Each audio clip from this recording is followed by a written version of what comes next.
in reality, the most significant things in my mind have already taken place, leading us to where we are now at 2010, going into the last 14, 15 months before 2012, where there are still things to take place.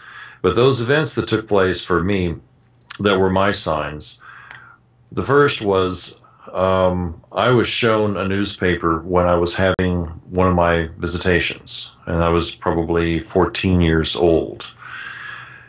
This newspaper headline stated, "The world goes to Riyadh." Now, I had no idea what Riyadh was, but they wanted me to look at it, remember it. I never even thought to look it up. It just didn't make any sense to me. This was a significant point, and it also was a significant point for an operation called Desert Storm.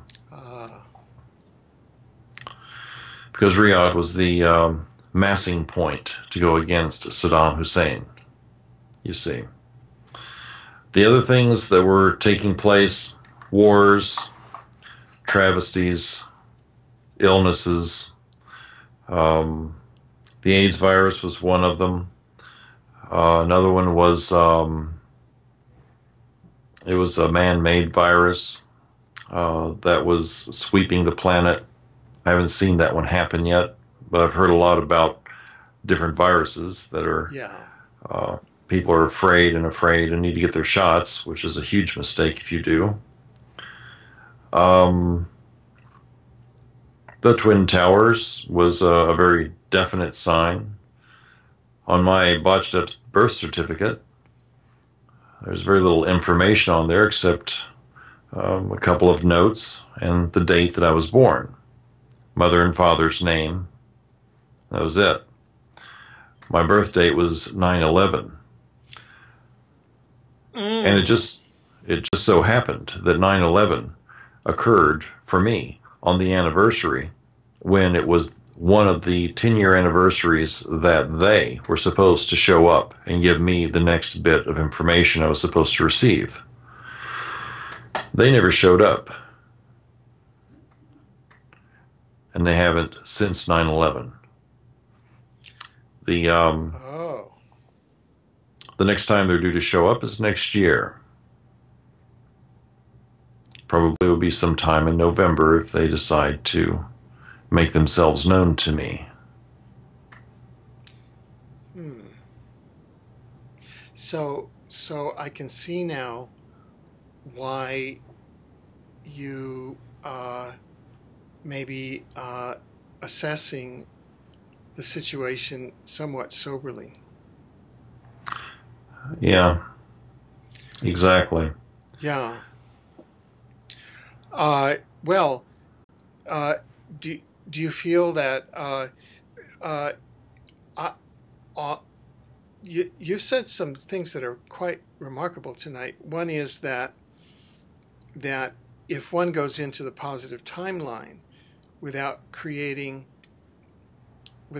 others along, then fairly soon you're going to be living in a hell. In other words, because you won't have created agreement, and people are going to be moving in their version of the catastrophic timeline anyway, because you won't have that mass moving over.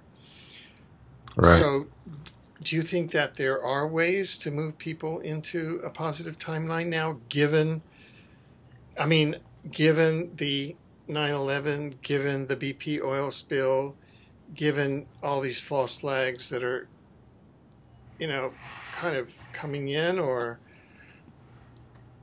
Well, Yeah, sorry.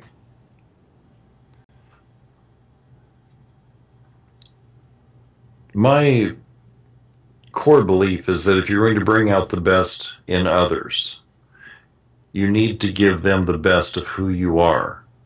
Mm-hmm. If you want to bring out the best actions from others, then give them something as a template. Give them something to respond to that can be responded to in a positive way instead of a debate or argumentative way. Right. Bring out the best in others, in other words. Mm-hmm. How religion has fractured and um, well, and very, very thoroughly, I think, confused a lot of people and given everyone the idea that they have no responsibility towards certain things on this world, that some things are in God's hands. And I'm not proposing a new religion or a new religious understanding, but I am proposing a new understanding for who we are on this world, all people. And that is that we are the keepers of this garden, that we are a part of what the Creator is. And our thoughts and actions have an absolute reciprocal response. We will get back what we put out. And this has been a message that's been delivered to us from hundreds, thousands of years past. You reap what you sow, and so forth. So if we're trying to get the best out of others, if we're trying to give them an idea that something different is very possible, then we have to show them through our actions, not because we say it is, but because we illustrate what that possibility means. We give them something to see. We allow them an opportunity to face that and to merge with it effortlessly. So there is still a possibility, because we're in 2010, and we're just, according to some analysts, I'm thinking of Carl Johan Kalaman and my colleague Barbara Han Klaus. She lives here in Vancouver, and they analyze the Mayan calendar according to the time acceleration matrix. In other words, that they're as you know, that they're coming in now. We're now coming into the period where unity consciousness is being transmitted by the singularity at the core of our universe, and that's transduced through the portal of our galaxy, the galactic black hole, and comes in through the sun, and we're just doing it so that there is possible to have an accelerated transformation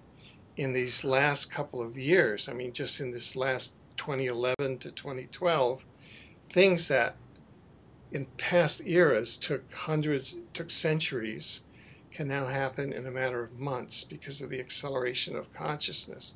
So I'm just throwing out that as a possibility. I mean, it's kind of a Hail Mary, a pass in football, but at least that's the theory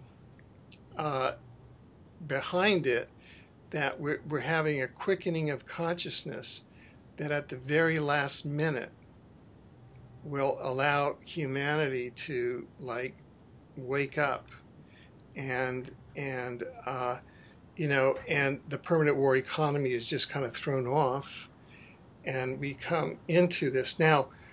We're operating under tremendous difficulties, what with HARP and all these kind of artifices that keep us down. But I'm just kind of saying, if we were to be able to present you, Jerry, for example, with a global platform that would be interactive, that would have, would be educational, to outreaches to the population with a specific message that, look, we've got just a few years here. Let's transition over and begin to elevate the frequency of vibration of people's energy fields around the world. Do you think we have a ghost of a chance of doing it? Well, probably a better chance than if nothing were done. Yeah. Okay. I'm sorry, go ahead. No, go, please. Well, what I was going to say is that where there's a grain of fear, there's no growth and there's no deeper understanding. Well, not you specifically, but folks who have reasons why they can't grow. You mentioned HARP, for example, and I know what HARP does. But there's nothing more powerful than the essence that is contained within your body, your soul. HARP can't do anything about that unless you lose consciousness, lose awareness. As soon as there's a bit of fear or apprehension, then you've lost the game. And that's why I'm saying, if a person is going to truly move through this with grace and ease, and provide this world with another opportunity, add a deeper peace, a more stable way of life, it's going to be because people suddenly wake up to the fact of who they are and what they're capable of doing, the good things. And the way they're going to do that, I think, is because there are those who can show them. And by that example, they'll find it within themselves. I've been doing this for quite a few years. And for the most part, I think the people that I've worked with have realized that. And they move through their circumstances with a great deal more peace and certainty than they otherwise would have. That needs to be something that happens at a much larger scale, however. There's only so much one person can do, one person at a time. But if it gets cascaded out there, if it can be something shown, then I think great things can occur. There's still hope for this world to be exactly what it was meant to be. It's just a question of whether people will embrace that and allow it to occur. Right, right. No, I realize the full seriousness of what you're saying, because I have encountered others who have said that after 9/11, their extraterrestrial, their off-world contacts also left. And when I first heard that after 9/11, because I've been involved in that sort of the not 9/11 truth, I became initially I was disappointed and angry at the extraterrestrials for leaving. I said, now's when we need you. And so I've been, trying to understand the perspective of, are they pulling the plug on the planet or what?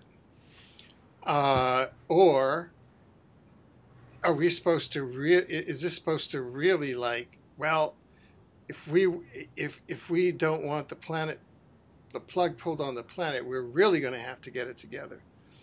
And well, yeah, go ahead. No, I was agreeing with you. Yeah. One of the things that I hear folks mentioning frequently is that if things really do go bad rapidly, that they're hoping that the extraterrestrials will come down and, for once and for all, fix the situation or take them off this world. And I can assure you, they're not going to do either of those things. That's not within the scope of what they're all about. The reason why they left was because things were starting to go terribly wrong, and it was becoming increasingly dangerous for them. They didn't leave in such a way as to never come back. They just got very quiet.